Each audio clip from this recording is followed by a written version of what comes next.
All right, welcome back to the Vault Report. I'm here with Bryant head coach Philip Martelli Jr. Phil, I guess you could say really this is your first true offseason. Obviously, you've been a part of this as associate head coach, but just kind of what was that like for you? What was the strategy going into what has been a very successful transfer haul for you? Yeah, I mean it's only April, right? Like we're not into June Yeah. yet. It has absolutely flown. It feels like every day just dealing with obviously transfer portal, guys coming, guys going, obviously NIL, scheduling, it's just like everything um on top of like you're saying now trying to uh implement your own off season, thoughts and direction and ways you want to go with it. So, the season was nice in terms of like just in terms of getting thrown into the fire of not being able to really stop, but like, all right, now we got to go. And it was all focused on the next game and the next day of practice and all that. And now it's like, okay, trying to get to some of that bigger picture stuff and you know, obviously not changing a culture, but adjusting a culture to your values and what matters to you. So really trying to get those things moving, but really transfer portal, at least on paper, I think has been good to us. Um, certainly losing Daniel was hurts with his production, but the pieces that we've added, I'm really excited about, and that's a major credit to Chris Cole and Brendan Phelps. We were really an assistant down for the whole spring, and those two guys really stepped up. They got us involved in some really good players, um, and kept the ball rolling that way. And at the end of the day, like if you're going to be a good coach, you better have good players, and I'm excited about what we have. Absolutely. And, I want to talk to you, or ask you about Coach Cole. I know he was elevated to associate head coach. I want to ask you about him towards the end of this. But obviously, I started with transfer portal, but obviously, you look at your roster, you look at what you were able to do last year, and really the hit of the offseason, for you guys is actually retention. And you have several, I'll start with just two, absolute studs, obviously. And, Earl Timberlake, he, entering the transfer portal, Pinzone as well, two guys who have produced for you guys at a high level. To have these guys back, how important was that for you? And then also your direction when you did kind of hit the transfer portal, knowing you had them in the fold. Yeah, it's huge. I mean, the the retention piece of this, excuse me, the retention piece of this is, I think, the biggest deal. And it's funny how things work out. When I was at Delaware, we won the championship. 2 years later, my boss gets fired, I'm looking for a job, bouncing around, and some college jobs that just didn't really appeal. And I take a job in the D League. At the time, it was the D League. And I remember the first meeting there, our GM, Brandon Williams, talking about the biggest key in the D League was returning players. So we're going through roster and potential returning players. And then, yeah, you supplement that with, it could be your better players or just starters or rotation or whatever with like new guys. And that's really what this is now. Like you have to have a core group of returning players. So the fact that Earl is back and everyone knows what I think of him. He was the best player in the league last year. He should be preseason player of the year. um, Raphael is an all league player. But then you start looking at guys like Connor Withers started, basically every game and was a huge piece for us. Kayvon Kramer back from injury. You saw what Keyshawn Mitchell did, those last couple of games when Earl got hurt. Aaron Davis coming back after, a freshman year where, didn't show on the court, but, you could see his improvement by leaps and bounds, weekly, if not daily. And then Josh Ozabor, who's back with us, who was a walk-on, 3-year walk-on, and now has a scholarship with 2 years left to play. So, that returning group, hopefully I didn't forget anybody, but that returning group, that really sets the stage for what we're doing. And obviously Earl and Raphael are, will get the most attention on that. But to have those guys back, to have those guys as hungry as they are, as driven as they are, and committed to the program the way that they are, it helps because, to be honest with you, without those guys, like, I don't know if Barry Evans comes. He was excited about playing with Earl Timberlake, and I don't know if Ja'Kai Robinson comes. He was excited about playing with, and go down the list of like, hey, you can come be part of something special. Whether it's Cam Farris or Devin Williams or Khalil Williams or any of these guys, to see that really is a major boon to hopefully our future success. Absolutely. And, with that core, one of the guys I did want to talk about, and you mentioned him obviously, was Mitchell. His campaign last year, what he was able to do, his production towards the end, especially as a freshman. What do you see for him as he continues to develop, to have another off season? What is the focus? Where do you envision him in terms of his growth as a player and being a key part of this team, as an underclassman? Well, I give him credit. He never stopped working. And, early in the year, if Kayvon stays healthy, we probably talk to him about redshirting. You have Kayvon, you have Danny, and it's kind of like, all right, like he, maybe is a redshirt. Kayvon gets hurt. He wasn't quite ready early in the year to help. And we kind of settled into a smaller rotation, smaller in number and smaller in stature rotation. And there was a point, he was kind of kicking everybody's butt on the scout team for a while. We got to January and you're like, man, like every day he's kind of, he's kind of dominating those guys. Offensive rebound, scoring, blocking shots. And, he's playing against Danny Rivera, who's an all-league player. Earl Timberlake, who's an all-league player. He's playing against Connor Withers, who's a four-year starter, like playing against real dudes and kicking their butts every day. And it's crazy how things work. There was a point late in the year, sometime in February, and we were at shoot around or a practice or something, and they're doing their skill work on one end, and he's with Coach Cole, and I'm watching him, and I'm thinking, here's a guy who hasn't played, who could easily be going through the motions. Like no one would be, it wasn't one of those days where anybody would be like really going after him, like, oh, you're just, but he's doing his skill work and he's drenched and he's going super hard on every rep. And I remember thinking like, man, he's going to help. Like he's going to help. And then, through a freak injury with Earl's hand, I bring him in. I'm like, you got to be ready to play. And he looked at me, he said, Coach, I'm ready. And he's not an overly demonstrative guy, but he had that look in his eyes, like, I'm ready. And sure enough, you put him in there against good front courts, and he's blocking shots, he's rebounding, he's finishing, he's doing those things, and it's a credit to him. It's a credit to him. It's a credit to Chris Cole, who worked very hard with him. It's a credit to the other guys that he's around. The Earl Timberlakes, the Connor Withers, the Kayvon Kramers.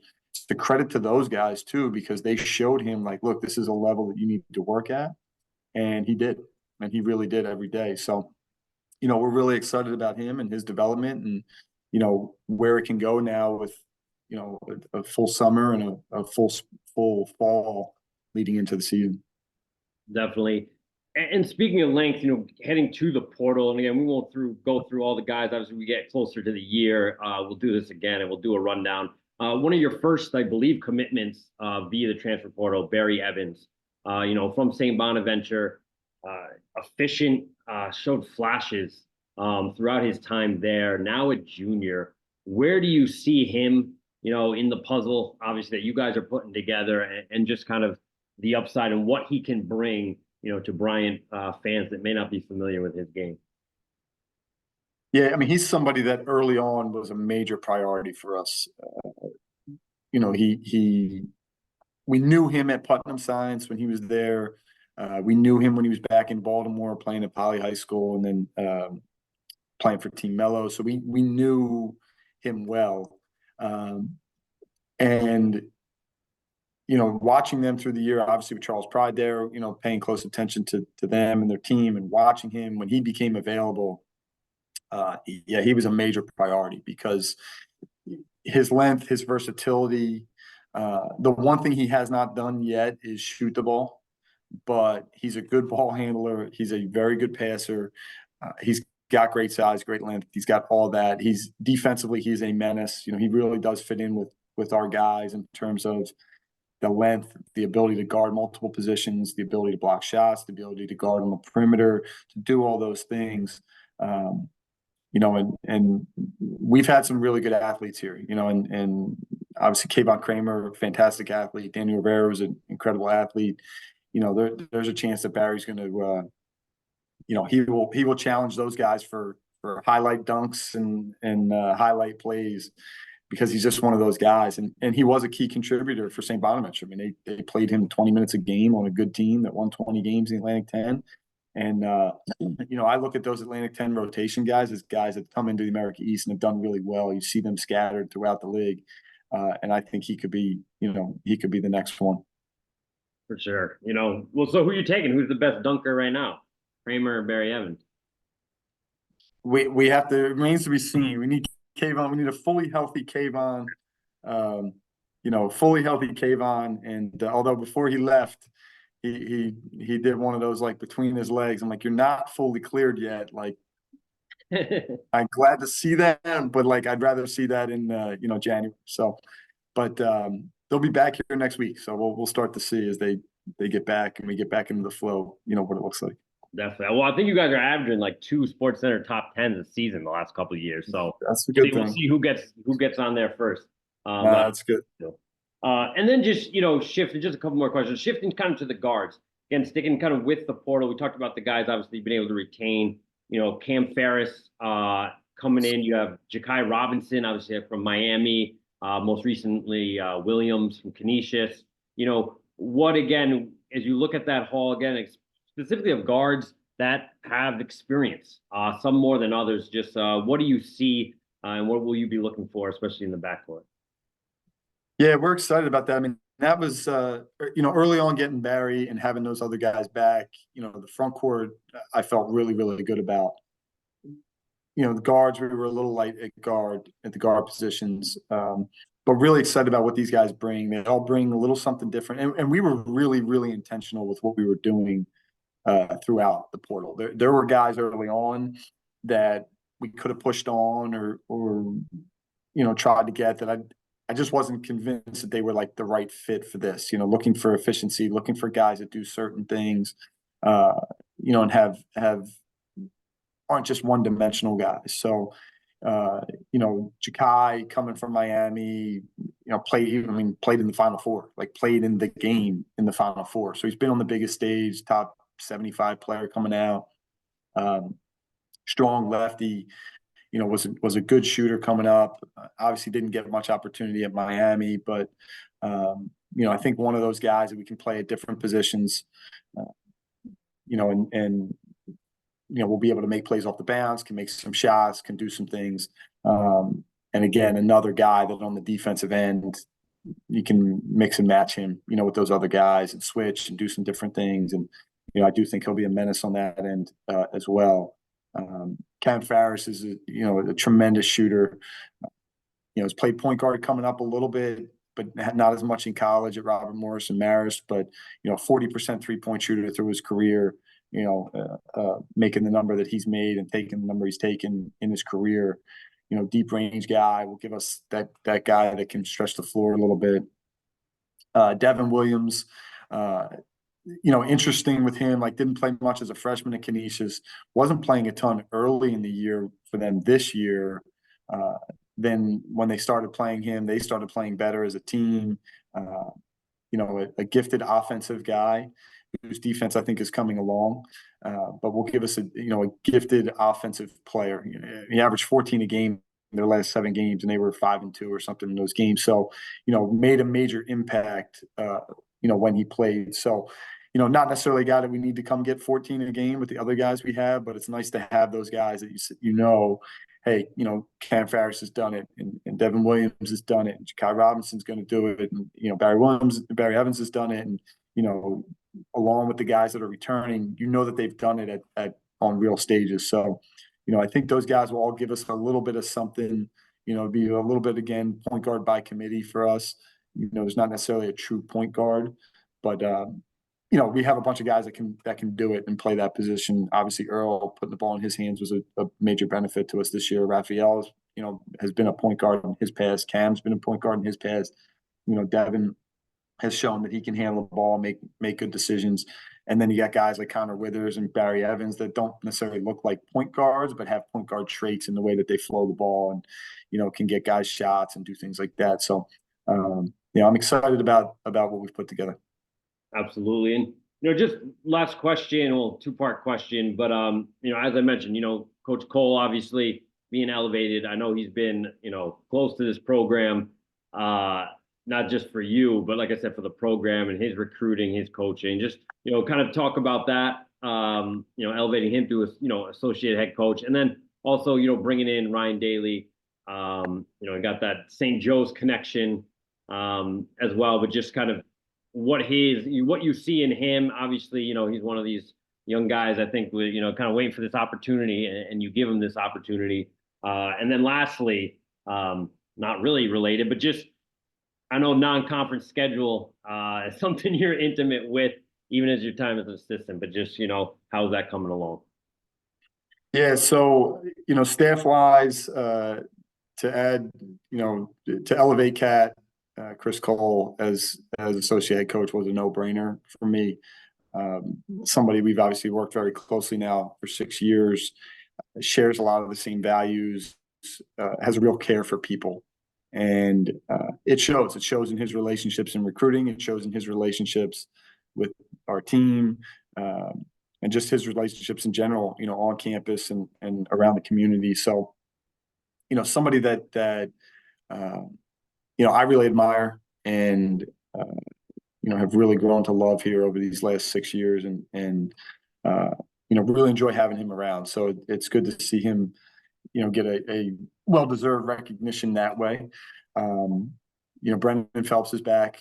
Brendan was a tremendous addition last year, has been around and has done everything. He's one of those guys who's done everything in the large basketball landscape. He's done it all. He's been a Division II assistant. He's been a high school head coach. He's been run his own AAU program. He's been a high school assistant coach. He's worked, for all the guys that run events throughout New England. He's been the guy that was, hey, run the gym, run the table, run the Discord, get make sure this guy gets to his game on time, make sure the money box is secured and put in the proper plate. Like, he's done all that. So Brendan really has been a great jack of all trades with that, and another guy who does anything for anyone at any time. We'll drop everything. He's got 2 young kids, but we'll drop everything when, one of our guys needs something. And that's really important to us and what we're doing, here at Bryant University and within the men's basketball program. And then Max Greenwald will also be back with us. He's our advanced scout and analytics liaison, I think is his title. Max was a volunteer for us that joined us mid-year after he graduated from Hofstra in December. So joined us and was a tremendous addition. Another guy that's just super into it, and always looking, where can I help? What can I do? So I'm excited about that continuity, just like the continuity with some of the guys in the locker room, but the continuity with that portion of our staff. And then Ryan Daly's been with us, came from Albany, played at Delaware, then at St. Joe's for, his sit-out year was with my dad, and then played 2 years after that. Was a great player, and our family connections go back way before he was even born. His grandfather, Jim Boyle, was the head coach at St. Joe's that hired my dad in 1985 as an assistant, and kind of wrote the rest of history there. But his family, his parents, Brian and Tracy. Brian played at St. Joe's for my dad when my dad was an assistant. Tracy I've known since I was a little kid, and she was in probably high school. So that was an easy decision for me. Ryan's a star in the making. Great with the guys, great on the floor. Really tied in with recruiting and very eager to help. And then this week we're adding Nick Schmidt. Nick is the son of Mark Schmidt. Right, currently an assistant at Putnam Science Academy, but has played Division III, has worked, coached, for his dad. He was a grad assistant, worked at Catholic University. There's nobody I respect more in college basketball than Mark Schmidt. So, when I met Nick and saw that he was cut from that same cloth, a couple years ago, he was an easy guy to put on my list as if I ever got an opportunity, to make that phone call. But another guy that has been described by the people he's working with now as one of the best human beings they've ever been around, and that's really important to me. I want to be around good people. I want to be around people that are, energetic and want to work hard and try to do something special for the entire group, not for themselves, and that's what we have right now. So scheduling wise, we're still working it. Prior to getting on this, I was just firing off a couple texts and emails, trying to get some updates, trying to get some games locked in. We do have a game at St. John's. That's the marquee game, I think, right now on the schedule. We'll play there December 11th. We'll have Siena at home. We have Brown at home. We will be at Towson to return that game. We'll be at Drexel to return a game. We're likely going to play at Delaware as part of a walk-on that I had when I was there. Sean Locke, that his family has a foundation honoring him. He passed away, and we're going to play a game to honor him. So we'll do that, and then working on a few others. We got a few irons in the fire. Constantly kind of shaking those trees and see what else we can do. We'll have a couple high-level games where I'm hoping that we can get. There's an opportunity that's kind of linked. It wouldn't be playing against one of the local teams, but linked with a local team in Rhode Island that would give us a pretty unique opportunity on a big stage. So yeah, we're working on it.